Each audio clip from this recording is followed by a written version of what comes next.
Bonjour, bienvenue sur Innovecteur, le podcast qui partage toutes les pratiques du management de l'innovation. L'objectif d'Innovecteur est de diffuser tous les meilleurs conseils sur les thèmes de l'innovation, de la créativité et de l'entrepreneuriat par le biais de nombreux articles et interviews. Si vous avez des questions ou si vous souhaitez en savoir plus, contactez-nous via le site innovecteur.com. Nous nous ferons un plaisir de vous répondre. Si vous appréciez ce podcast, merci de le partager autour de vous. Très bonne écoute.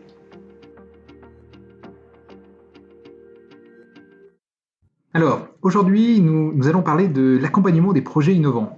Je vais vous dévoiler les secrets d'un responsable d'un incubateur de projets technologiques. Alors, vous le savez, un projet innovant est particulier puisqu'il évolue sans que la destination ne soit connue à l'avance. Donc, ça pose évidemment une question importante. Comment naviguer dans l'inconnu ? Alors, en tant que responsable d'un incubateur, je m'intéresse à ce sujet sous deux aspects complémentaires. Alors, tout d'abord, l'évaluation du projet innovant. Donc, par évaluation, en fait, il s'agit de savoir si le projet progresse dans la bonne direction, si l'équipe qui porte le projet est en train de créer de la valeur pour l'innovation. Et puis l'autre point concerne le pilotage du projet. Là, il s'agit de se poser la question des actions à mener et aussi de savoir si une opportunité, lorsqu'elle se présente à l'équipe, doit être saisie ou pas. Alors, en réfléchissant aux démarches que j'ai mises en œuvre pour plusieurs projets innovants, je peux en fait distinguer trois types d'accompagnement. Et je vais donc structurer cette discussion autour de ces trois dispositifs. Alors, la première approche, je la nomme séquentielle, et elle s'organise autour des trois grandes étapes du financement d'un projet innovant. La deuxième approche, je la qualifie de transversale, et là, elle est basée sur la mesure, c'est-à-dire sur les indicateurs d'évaluation d'un projet innovant. Et enfin, la troisième approche est, elle, basée sur les réseaux d'acteurs, et finalement, elle vise à générer des opportunités nouvelles pour le projet innovant. Si le thème du pilotage et de l'évaluation des projets innovants vous intéresse, je vous conseille de découvrir un e-book que j'ai rédigé. Il vous donnera tous les leviers de la gestion d'un projet innovant. Vous le retrouvez très facilement sur innovecteur.com à la rubrique e-shop. L'autre, et la deuxième, là, c'est un petit peu plus basé sur ce que j'appelle sur la mesure. Donc je vous l'ai dit, dans le cadre du master que j'ai fait donc au CNAM, je me suis intéressé à la problématique de l'évaluation des projets innovants, c'est-à-dire comment mesurer finalement l'efficacité ou le niveau de maturité d'un projet innovant. Et donc du coup, voilà, je me suis évidemment intéressé à tout ce que l'académie avait pu produire comme recherche, et puis à ce qui existait dans d'autres incubateurs.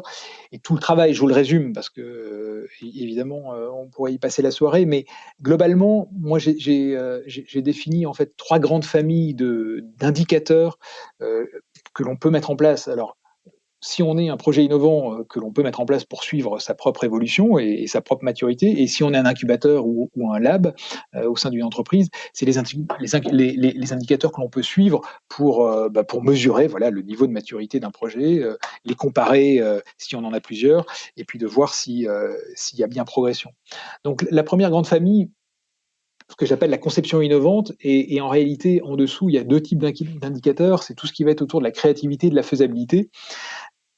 Et là, je m'appuie pour cette partie-là beaucoup sur une approche qui a été développée par l'école des mines et qui est la théorie CK. C pour concept et K pour knowledge. Donc vous trouvez pas mal d'informations sur Internet sur cette approche-là, la théorie CK. Mais globalement, si on résume, lorsqu'on est en phase de conception innovante, lorsqu'on est en train d'imaginer le produit que l'on souhaite développer, en fait, il faut à la fois pousser la créativité, c'est-à-dire se forcer à être dans l'innovation de rupture et à sortir de ce qui existe déjà. Hein. La théorie CK parle de dominant design, donc de sortir des solutions déjà connues. Et en même temps, donc il faut à la fois être créatif, et en même temps, il va falloir que ce produit-là soit faisable.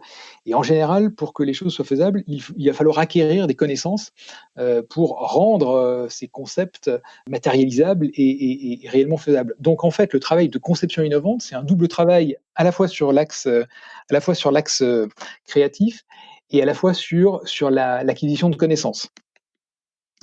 Et donc, les indicateurs que l'on peut mettre en place, ça va être des choses sur, voilà, le niveau de créativité, c'est-à-dire le nombre de concepts, la variété des concepts. Est-ce qu'on s'éloigne de ce qui existe déjà? Ça peut être également les connaissances que l'on mobilise. Est-ce que le travail de conception innovante pousse à aller chercher des connaissances que l'entreprise ou que l'équipe n'a pas encore, puisque c'est cette confrontation avec la réalité qui va permettre de rendre le produit faisable et innovant. Donc ça, c'est la première famille, donc tout ce qui va tourner autour de la conception innovante. Ensuite, il y a une autre grande famille qui est sur la partie que j'appelle partie prenante.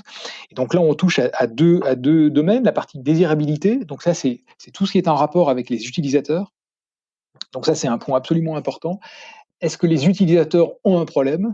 Est-ce que c'est le même problème que ceux que l'on cherche à résoudre avec cette solution innovante? Et puis, quelle est finalement la souffrance? Est-ce que la souffrance est forte de la part de ces utilisateurs? Si la souffrance est forte, on peut imaginer que les utilisateurs seront prêts à payer pour ce nouveau produit. Mais ce point-là sur les utilisateurs est absolument fondamental.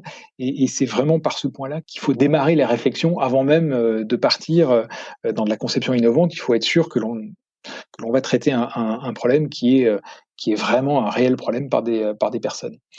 Et puis l'autre point, c'est l'acceptabilité, c'est-à-dire que même si le problème existe, et même si des utilisateurs vous mentionnent qu'effectivement ils seraient prêts à payer pour cette solution-là, encore faut-il qu'il y ait de la place sur le marché. Donc c'est la notion de concurrence, hein, ça peut être des concurrents directs, mais ça peut être aussi des solutions alternatives qui pourraient venir d'autres solutions que des concurrents directs. Mais donc il y a évidemment la place, donc les concurrents, mais il y a aussi, est-ce qu'il y a de la place pour vous au niveau où vous souhaitez l'être? Par exemple, si je reprends cet exemple-là de l'entreprise qui souhaite travailler, donc développer un capteur pour le diagnostic du cancer. Est-ce que cette entreprise-là doit se positionner en tant que revendeur, donc c'est-à-dire concepteur, développeur et revendeur de produits, ou simplement être sur la partie recherche et développement et puis ensuite vendre une licence à un grand acteur du marché, hein. Donc derrière la partie acceptabilité, il faut aussi analyser quel sera son business model en fait. Est-ce que jusqu'où on veut aller et jusqu'où on est légitime pour y aller? Notamment dans le domaine de la santé, vous le savez, c'est un domaine très réglementé. Donc, est-ce qu'une petite start-up aura une chance d'être capable de discuter avec des grands hôpitaux pour vendre son produit, même si le produit est tout à fait pertinent. Donc, c'est aussi à ce stade-là qu'il faut essayer de comprendre qui sont les acteurs du marché et quelles sont les places sur lesquelles on pourrait s'installer pour avoir une chance de développer un business model qui soit rentable. Et puis le dernier point, la partie continuité, le premier, ça c'est facile, hein, c'est la partie viabilité, donc c'est évidemment toute la partie financement.